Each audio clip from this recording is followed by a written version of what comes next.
Okay, hello everyone.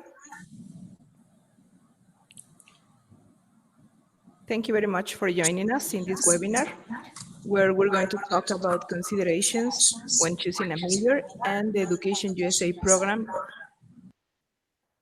at the University of Wisconsin-Madison.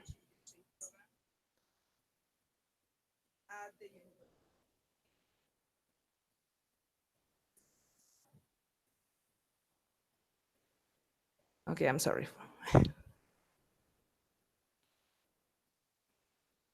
Well, first, let me introduce myself. My name is Edith Melendez. I am the Education USA advisor in San Luis Potosí. And here with me is Sarah Bembenek. Hello. Hi. Well, and we both are going to give this webinar right now. Well, let me tell you first a little bit about Education USA.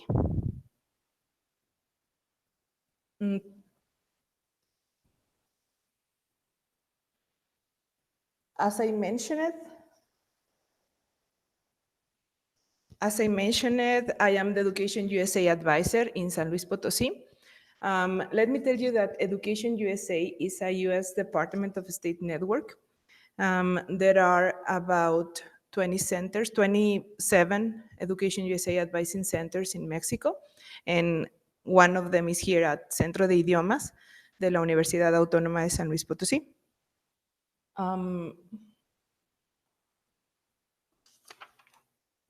We advise students. It doesn't matter that you are not studying at the Universidad Autónoma. You can come and visit us. We also advise higher education institutions, government institutions, and NGOs.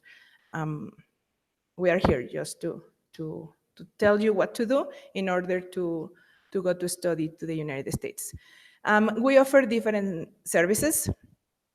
For example, some of the services that you can find in our center are group and individual informative sessions. So, well, we have group sessions twice a month, so you can come to one of those group sessions. Or you can also book an appointment, and we will be advising you face-to-face just to check your personal case.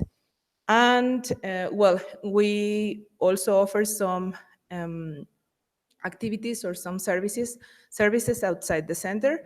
For example, we can go to university fairs, or we can also give informative sessions at your institution. If you want us to visit a specific school or a specific institution, we can go, and we don't charge anything for those services. And we also offer some virtual services like this webinar that you're watching right now, and also some virtual fairs.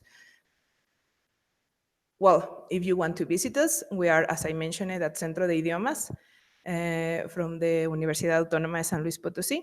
You can come whenever you want, and we will be here for you to come. So, well, Sarah? Yeah. Your turn. All right, wonderful. Thank you so much. So let me just take a moment quick to share my slides with all of you, and then we can get started.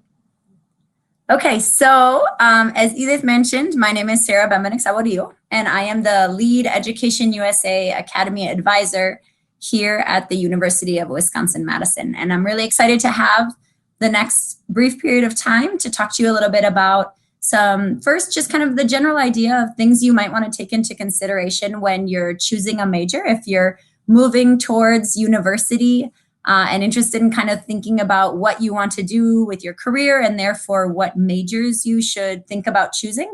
I'm hoping to give you a little bit of information about that today. And then also, I want to talk to you a little bit about our Education USA Academy program and how that might be helpful for you in choosing a career you're interested in. So before we get started, I want to just take a moment and give you an idea of where I'm calling and talking to you from.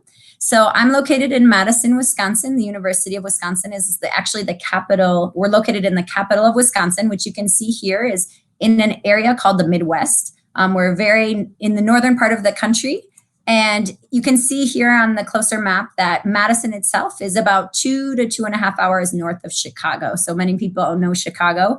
And most of our students arrive to Chicago and then are brought up to Madison, and it's about a 2-hour drive from there. So in the winter, we have very cold, very snowy winters, but in the summer, when many of our programs are running, we have very beautiful, warm summer-like weather. So before we move into kind of the career exploration topic, I want to take a minute to talk to you a little bit about the EducationUSA Academy program, which is one program that is supported by the EducationUSA offices that Edith works with.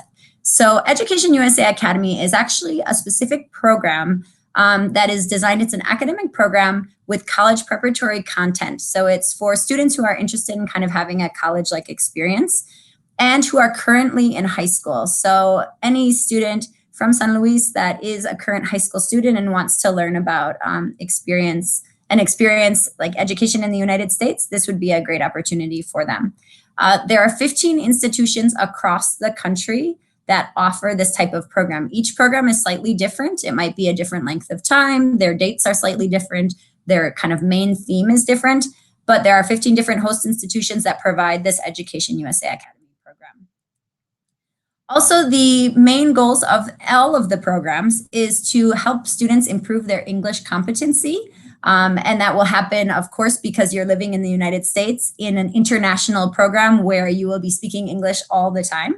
And then also to become more familiar with higher education in the United States.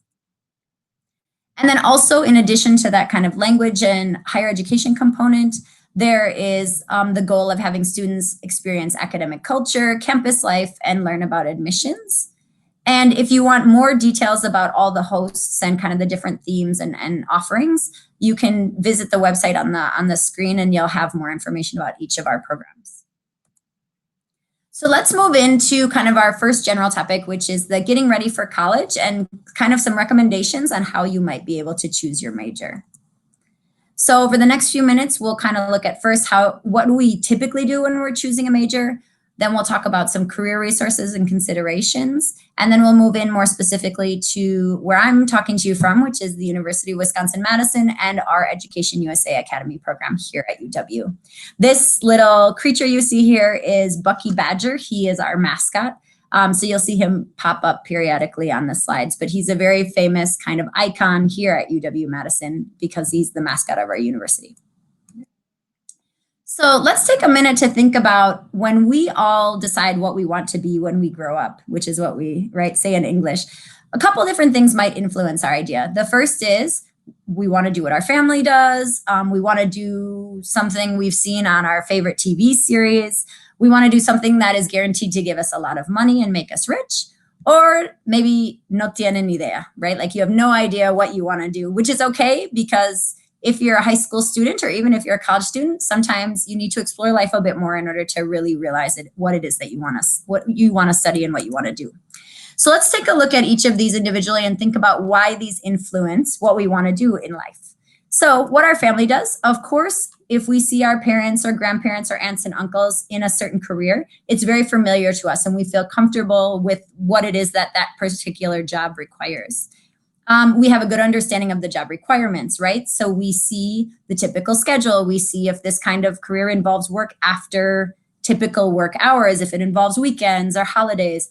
We know kind of what studies were required to get that job because our family had to go through those studies in order to have that position. Also, we understand the career path. So that kind of goes into, we know what education was required and kind of we know what it would take to have a career such as the one maybe a family member has. We also might be interested, like we said, in having a job that we've seen on TV, right? Or in a series or on a Netflix program that we've watched. So the reason this might be so persuasive or convincing for us is that it's something we've most likely seen many times, right? If you like a particular TV series, you see this particular career over and over and over. Also, it tends to look very glamorous. Glamorous meaning like usually the people have very intense opportunities and it might be really exciting and they might have lots of interesting opportunities when they leave work according to the series. And so we kind of get this really glamorized look at a career. But something to keep in mind is often when we see a career on a series, for example, or in the media, we are often only exposed to kind of the most common of careers within any particular field. So what I mean is, if you're interested in medicine, most often, right, on TV, for example, we see about surgeons and kind of those big, more exclusive type positions within medicine. And we might not realize that if you study medicine, there are many, many, many kinds of careers that are available to you that aren't necessarily the ones you might be most exposed to. We also will oftentimes want to make sure we have a job that can earn us a lot of money, right? So one thing that's very important to understand, though, is if you use this as your kind of main way for choosing what you want to study, often that actually making us rich will not lead us to making life easier or making us happier. Much research has shown that up to a certain point, money is, of course, important because we need to feel comfortable in life. We need to be able to pay our bills and support our family.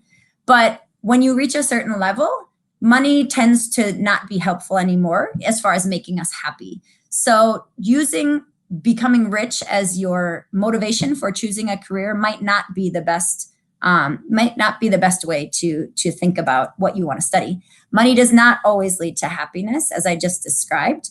And happiness more comes from having a job that's meaningful and provides you a sense of purpose. So there are many, many careers that do not pay a lot, but they're very fulfilling and make the person who's doing those jobs feel very rewarded because potentially they're helping people or helping the environment or doing something that is very meaningful.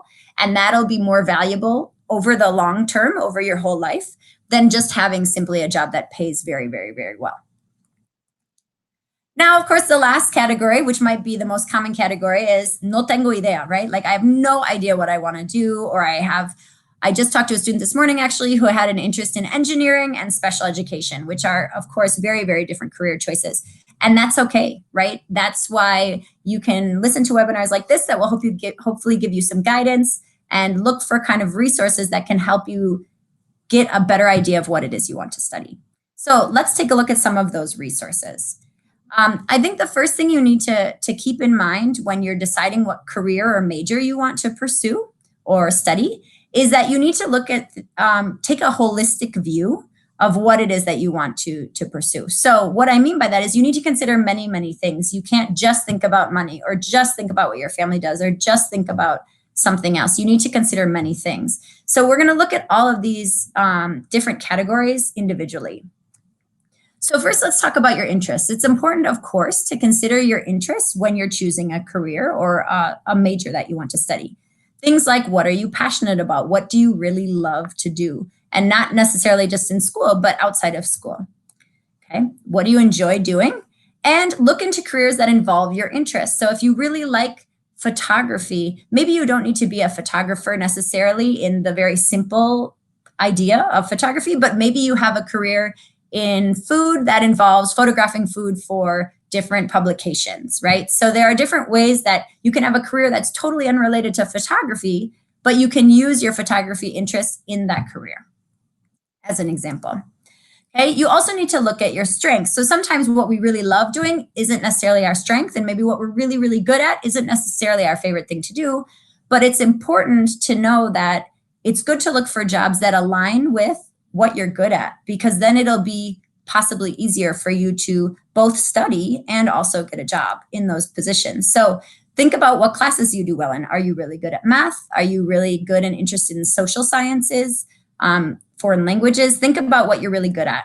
Okay, what skills and abilities do your teachers notice? So if you're not quite sure what it is you're good at, think about, what do your teachers comment? In what classes do your teachers say, wow, you do an excellent job? Or in what classes have teachers reached out to you to ask you to maybe help or support them or support other students because you do really well in those classes? And the reason, again, is because if you're good at it now and it's a strength of yours, when you have to do that work in the future, it's most likely going to be easier for you. And when you're considering what you want to do in life, of course you want challenges, but you also want something that you have the ability to be good at. So thinking about what you're good at now will help to kind of make your life easier, in a sense, when you get older and in your studying. So next is the important issue of earning potential, right? Or money. How much money can you make? So, right, you need to be able to, as I mentioned earlier, have enough money to be able to live comfortably, right? You need to be able to, if you want to have a family, support your family. If you want to have certain opportunities, to support those opportunities. So think about how much money you can make. Another thing to consider is how easy is it to find a job in this field? So there might be a career you really are interested in, but it's a very, very small group of people that actually reach that career or that level. And so you can say, well, it's going to be a great opportunity. I would love to do it. I'm going to make a ton of money when I do it. But if it's going to be a very, very long or difficult or very competitive environment to get a job in that field, you might want to think about another alternative that's maybe similar, but not quite as competitive or difficult to achieve. And then again, I kind of talked about this already, but how much competition is there? Okay. And a certain amount of competition for any kind of career is great. But if, again, it's a career that has a very small group of openings and many, many, many people are interested in it, that suddenly makes your chances of getting that position much smaller. Okay, so let's take a look at how long do you want to study, right? There are people in life who really love studying and they want to be in school for many, many years. And there are others who want to finish the bare minimum, the least amount of schooling they can complete, and then move on to kind of the real life work. So you have to decide what kind of person you are, right? First, you need to know how long is the program to get to the career that you want to have. Maybe it involves graduate work. Maybe it involves internships that will make your career, your academic career longer. So think about how long the educational program is. Also think about, will you have to get a graduate degree? And if so, how will you do that? Is it something that you can afford? And is it offered in places that you would want to study? And then lastly, again, will it require some sort of internship or practicum that might make the overall degree last longer? So for example, here in the United States, if you want to be a teacher, there's a required 1 year of practicum teaching where you spend a semester observing a classroom and a semester actually teaching with another teacher. And that is in addition to the 4 years of regular coursework that you need to do, like on the university campus. So it's actually a 5-year program for an undergraduate degree instead of a 4-year program. And if that's okay with you, great. If it's not something that interests you, being in school an extra year, then maybe here that's not an option for you. All right, so the last thing to consider is program locations and where the schools are. So first of all, if you're interested in studying any particular career or major, is there a program offered near you? If you're planning on living at home, is there a program in a nearby school that you can get to easily? If you're not planning on living at home, then of course you have more options. Can you gain admission into the proper school? So maybe there's a school nearby that offers the program you want. Are you able to afford to go there? Or if it's not an issue of money, can you get admission into the program that you want? So that's something also to consider when you're deciding what careers you want to choose. So here, these last couple slides for this section just kind of talk about some actual kind of websites and things that you can use in order to kind of help you guide your career choices. So you can, of course, talk to alumni at the school or alumni of your major. So if you're interested in pursuing a degree in business or marketing or finance, for example, it's really smart to talk to students who have graduated from either the school you want to go to or who have majored in business or finance and marketing, and find out what was their experience like, what kind of student were they when they started, and like what characteristics did they have, and do they feel like those characteristics were very helpful in them getting a finance degree, for example. Alumni are a really, really good resource for you for determining if that career choice and that school is going to be a good choice for you. Okay, talk to people who work in the field. So if you don't have access to alumni or people who have graduated in a particular program or from a particular school, see if you can go talk to someone in your community who has the job you might be interested in having, and learn about what is the typical work schedule like? Is it, what did it require a certain education that maybe is outside of what is normal for an undergraduate or graduate degree? Talk about what they really love about their job, what they don't like about their job, and make sure that if they say things they don't like that you could never, ever handle, then maybe it's not the right job for you. If they say things that they don't like about their job and you're like, that's okay, I could deal with that, then maybe it's a good choice for you, because every job has advantages and disadvantages. You need to make sure that the disadvantages are still something that you are okay with. right? So talk to them about the opportunities that exist, the challenges, and the workloads that exist in that career. And then keep in mind that having a certain major doesn't always lead to one specific career, right? So if you're going to study, as an example, finance, okay, it doesn't mean you're necessarily going to go into banking, as an example. There are many, many opportunities that exist within one major. And it's really important to explore many times, like with an advisor, if I want to major in this major, this finance major, what are other job opportunities I would have besides just the obvious job opportunities? Many, many times people major in one thing and they do something for their career that is totally, totally different, but there are similar skills, right? The skills are what are similar between the two positions, but maybe the major itself, the title doesn't match. So again, the skills, like I mentioned. So let's take a look at a few other options. You can look at career center websites. So here in the United States, it's very common that universities have career centers and that they have websites that are open to anyone. So a student from Mexico could access these career center websites. And a lot of times, here's, for example, the one at UW-Madison, and you can explore different careers and majors and kind of see if you're interested in chemistry, what kinds of jobs might you get when you graduate. And so it's a great way to kind of read through some of those majors and decide if the job opportunities would be something you'd actually be interested in. Okay, you can also take interest inventories. So interest inventories are like online surveys that kind of match your interests with what kind of jobs might be a good fit for you. One example, again, that's based here in the US, but that's accessible to students in other countries, is called ONET Online. And it's a huge database of different careers. And it's an interest survey that can match up your interests and strengths with different careers. And then, of course, an excellent resource are teachers and advisors, right? Talk to your teachers, talk to an advisor or a counselor at your school about what they think you might have strengths in and what things you might want to consider when you're thinking about what career you want to choose. So they might give some good advice because they're kind of an observer of your characteristics and your work and your strengths. And they might be able to provide some interesting suggestions that maybe you wouldn't have otherwise considered. Okay, so now that we've talked a little bit about kind of all of these different factors in choosing a career, I want to move on to getting you some specific information about the University of Wisconsin-Madison and then about our EducationUSA Academy, which has a focus of career exploration.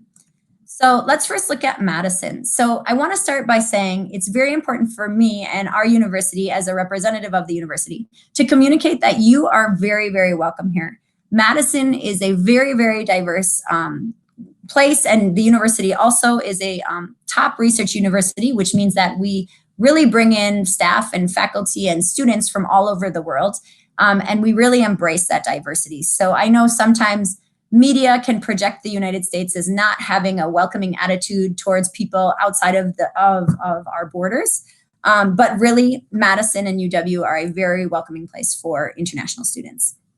So here are a few quick pictures of Madison. As I mentioned earlier, Madison, the city itself, is the capital of Wisconsin. We've got about 350,000 people. So I learned that's about the size of San Luis. We are, again, the capital city. You can see here our government building in the bottom corner. This is also our American football stadium. We're very into American football as well as many other sports. But our stadium fills every time there's a game. It's about 80,000 people that attend each game. And then we are located on an isthmus, which means we're located between about 4 different lakes. So Madison's got water kind of on all sides. It's a very beautiful city and very beautiful campus. We're consistently rated as one of the best places to live in the US. So over and over, Madison is noted for its cleanliness, for its kind of welcoming community, for the quality of life and education that exists here in the city. It's regularly noted as one of the best places to live. It's also a very safe city. Madison is the 4th safest city in the United States, according to our kind of federal police, our Federal Bureau of Investigation. And it's a very liberal and progressive community. So kind of going back to that diversity and our welcoming of international students, we very, very much are kind of an active and progressive community, in particular in supporting things like immigrant rights and other initiatives that kind of move our community forward.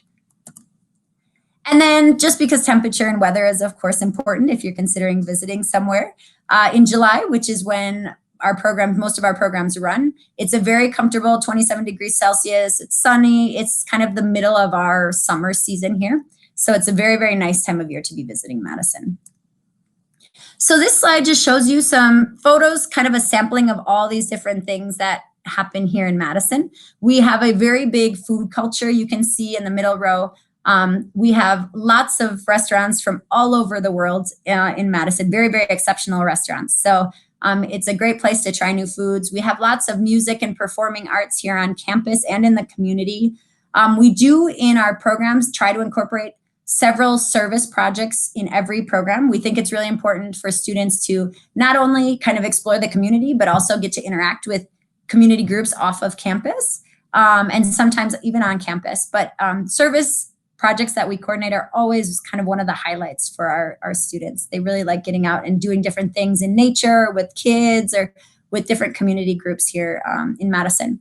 And then we also have a local zoo that's free and really great. We have one of the best farmers markets in the country every Saturday throughout the summer. We always visit those with our students.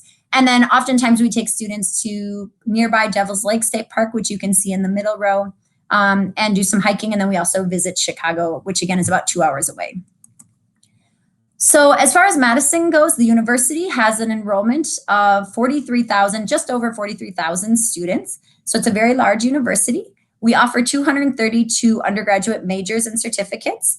And over the course of a year, we have over 28,000 pre-college, so elementary, middle, and high school students coming to campus for different activities and programs. So we have a very welcoming and supportive community that organizes these pre-college programs that we run here at UW. So these next few slides just kind of give you a glimpse into or a look at different spaces on campus that if you were to participate in programs here, these are some of the places you would be studying at. So we have this one here on your left is an example of our maker space, which is an engineering space, a very hands-on creative area that we often take groups to and do projects in. A typical classroom, this is on the top is a study space at our library. This next slide shows some different centers that we kind of work with during our programs, very hands-on, you can see. In the bottom corner here, you see a picture of students in front of what is Bascom Hall. Bascom Hall is our most famous building on campus. It's where our chancellor or our university president works. And it's kind of the center point of our university. So when you're here, you would absolutely see it, most likely take a picture of it. There you can see our mascot, Bucky Badger, again in the building.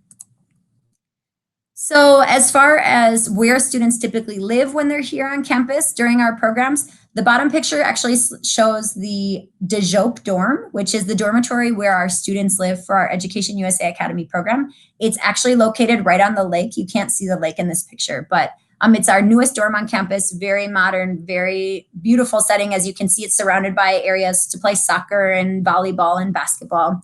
It actually has a residence hall inside.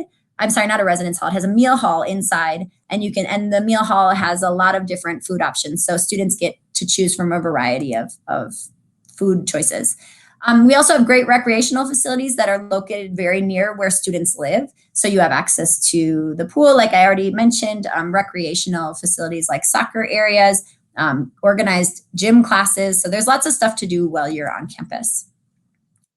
Also, we have some different areas that are open and free to the community. We have a geology museum. This picture on the top with all the people is the center of campus, where I mentioned we have a lot of diversity in food. And so many times people here, these are actually all little food carts that come to campus every day, and students and many staff often buy food from those food carts and sit out on the grass and eat lunch. And then we'll move into international recognition. But so as you can see, there's a lot of variety of places to see and explore while you're here on campus. So moving on to international recognition, just to give you a little bit of idea of how Madison is kind of viewed in the rest of the world. Most recently, we were ranked 27th in World University Rankings, and we were ranked as the 12th top public school in US News and World Report. And then as I mentioned also, we were ranked 6th in research universities this past year. So UW-Madison is very well known around the world for providing excellence in academics. So I'd like to move on now to kind of the last part of our presentation, which is giving you some specific information about the EducationUSA Academy program here at UW-Madison. Like I mentioned, there are 15 institutions that offer this program in the US. We are one of those, and each program is a little different. So I want to give you an idea of what our program looks like. So first, just some basic information about the program. The program runs this summer from July 1st to July 19th. If you are a student who plans to participate, we are recommending our students arrive on June 29th, which is the Saturday before the program starts. And then you would depart at the end of the day on the day the program ends, or the day after on July 20th. Our application and deposit time is open for about 2 more weeks.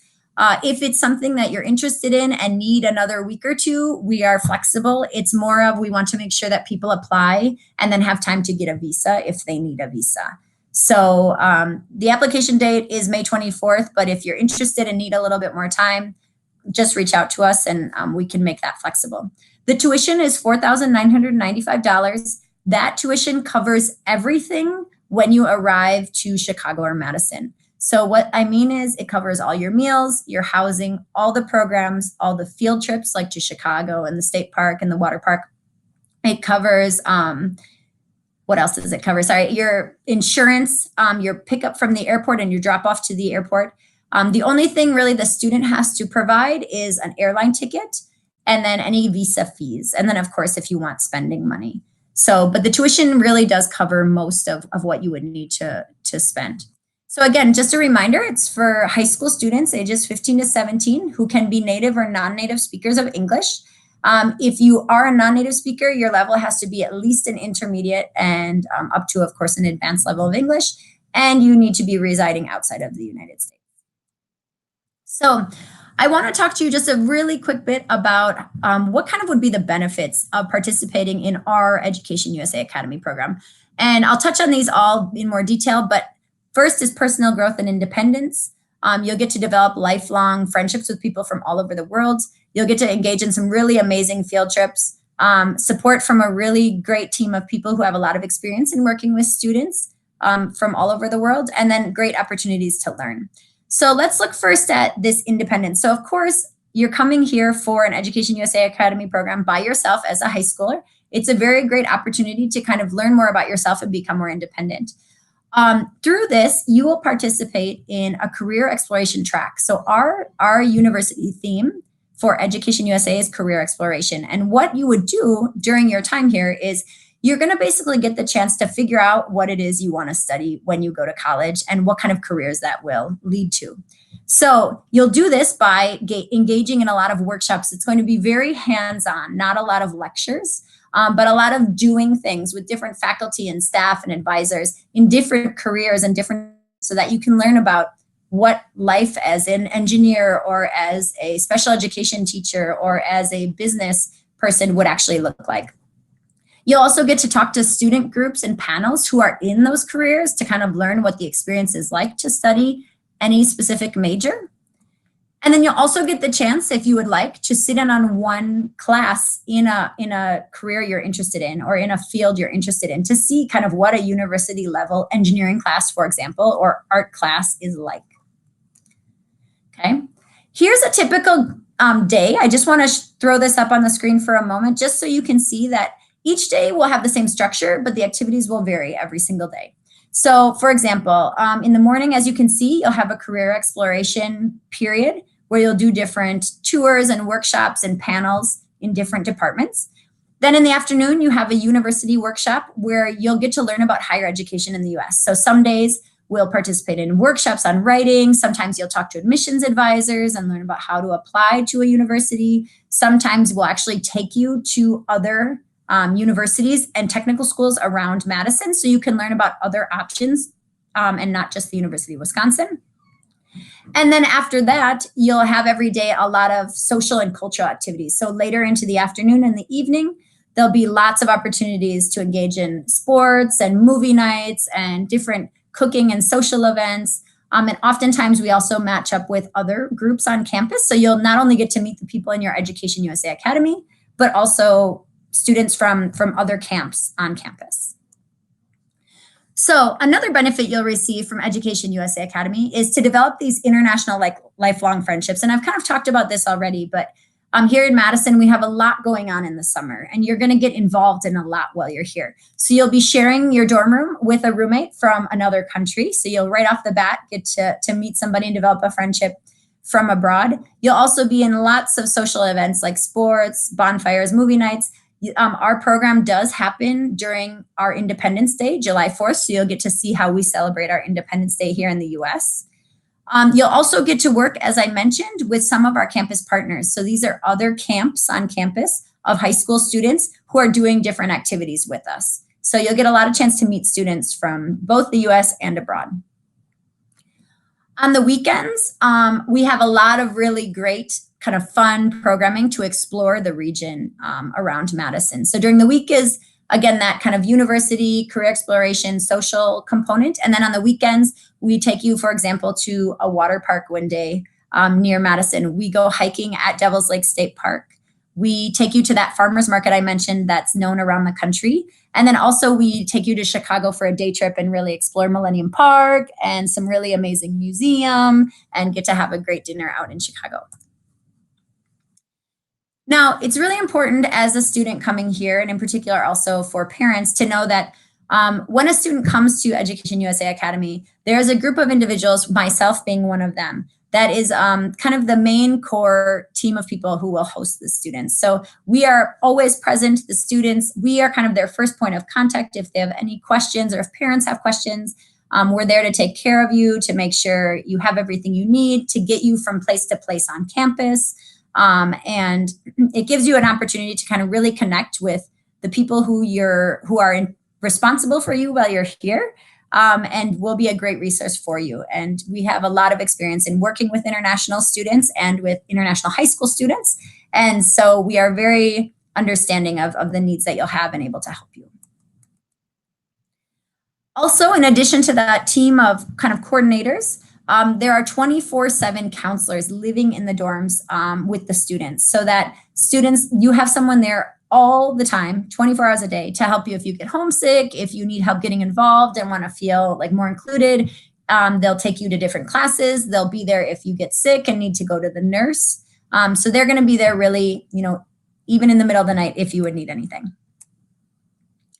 And then, of course, we have our University Health Services. Madison's University Health Services actually was recognized as the best college service in the United States for the last 3 years. So we have an awesome team of nurses and doctors available for our students.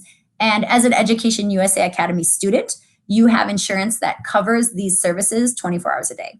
And then we also have the University Police, who are an incredible group of individuals who are there to keep us safe, but also just be a really welcoming presence in the community. And they're there to answer questions you have. And you'll often see them around because they check on dorms just to make sure everything's locked and secured and safe. So they're a great kind of element of student safety and taking care of the students. So we're about to wrap up, but I think the most important kind of thing to think about when you're deciding if you want to participate in EducationUSA Academy, and in particular at Madison, is to know that this 3-week experience is going to be incredible, but it's actually going to be more than 3 weeks. It's going to help you far into the future. So first of all, in Madison, we have over 440,000 alumni. So people who have graduated from the university who are still alive and living all over the world. And when you participate in our program, then you become one of those people. And that can be very, very helpful in the future for career opportunities and helping you to connect with people from all over the world. Of course, as I mentioned, we're a very well-known university and you'll get the opportunity to experience that. And then you can use this experience here at EducationUSA Academy and this greater network of alumni to help you in future careers, future opportunities, and future applications, maybe to higher education. So I want to end with a quote from actually a student from Tamaulipas named Christy, who had been a UW-Madison student. And she commented in on her experience. And she said, "Anywhere I go, there are badgers." Remember, badgers are our mascot. Wisconsin is recognized worldwide as a great school. If I'm in California or in a different country, I have always seen a Wisconsin connection. It's a powerful network, whether it's been job opportunities or simply a conversation started with someone. My Wisconsin experience has always been a value add to my career. So kind of just an authentic testament or an authentic comment from a student from Mexico who has realize how important it was for her to be a UW-Madison Badger and now use that connection in furthering her career. So, muchas gracias por su atención. Thank you so much.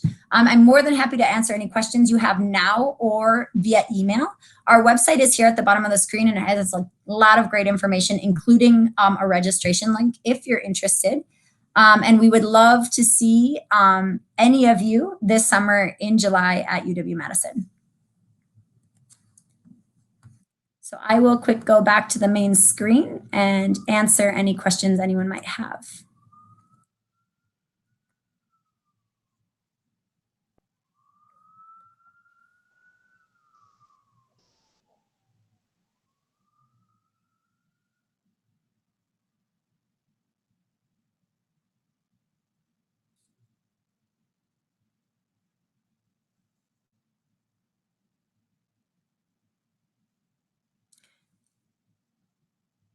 Okay, wonderful. Well, it doesn't look like there are any questions at the moment, but again, I want to just thank you so much for your time, and please don't hesitate to email me if you have any questions at all about the program. I'd be more than happy to answer any questions and be in touch with any students who would like more information.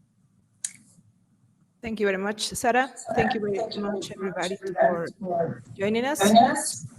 Here you also have my contact information. If you have any questions, please don't hesitate to contact us. Thank you and goodbye.